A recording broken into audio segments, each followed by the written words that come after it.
Sejam muito bem-vindos ao canal Fute News. Se inscreva para ficar por dentro de tudo que acontece no mundo do futebol.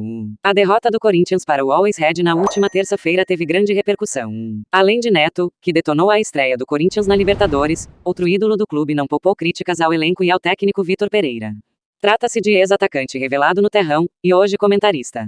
Para Casão, como também é conhecido, a primeira atuação do time do Parque São Jorge na competição internacional foi um fracasso. Em sua opinião, a questão atual não se resume somente à altitude de 3.600 metros do estádio Hernando Siles, mas sim o retrospecto antes mesmo disso diante de grandes times e dificuldades. Até agora, nos jogos contra times do mesmo tamanho ou que apresentaram algum cenário de dificuldade, como é em La Paz, o Corinthians perdeu. Alguns jogadores contratados pelo presidente não estão rendendo o esperado. O Paulinho é um exemplo disso, nem se percebe que ele está em campo. Na partida desta terça, ele foi novamente substituído por escolha técnica, escreveu o ex-jogador em seu blog, de peito aberto. Além de Paulinho, Casagrande falou sobre Juliano, ressaltando a posição atual do mesmo como reserva. Pontuada a entrada do meia somente quando o time está perdendo, Walter questionou se é justo avaliá-lo sob essa condição. A ponderação, no entanto, não foi a mesma para Renato Augusto, que foi definido pelo ídolo corintiano como presa fácil.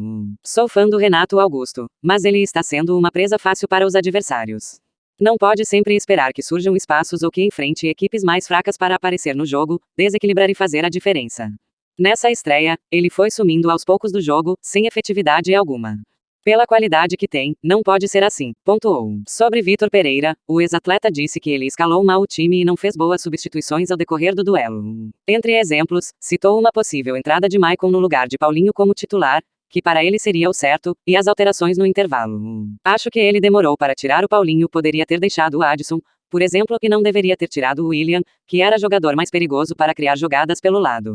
Colocou o Gustavo Mosquito, que pouco produziu. Também tirou o Jô e pôs um lateral, o Lucas Piton. A impressão é de que foi olhando para o campo e falando, entrem lá vocês dois, saiam aqueles dois, agora é a vez de vocês entrarem, opinou.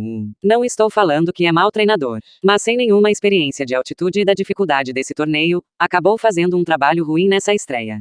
É para a torcida ficar assustada. Se ele não tiver coragem de escalar sem pesar o nome dos jogadores, os torcedores irão sofrer, sim, completou. Por fim, Walter Casagrande ressaltou a importância do Corinthians pontuar nos 2 próximos jogos da Libertadores, que serão realizados na Neoquímica Arena.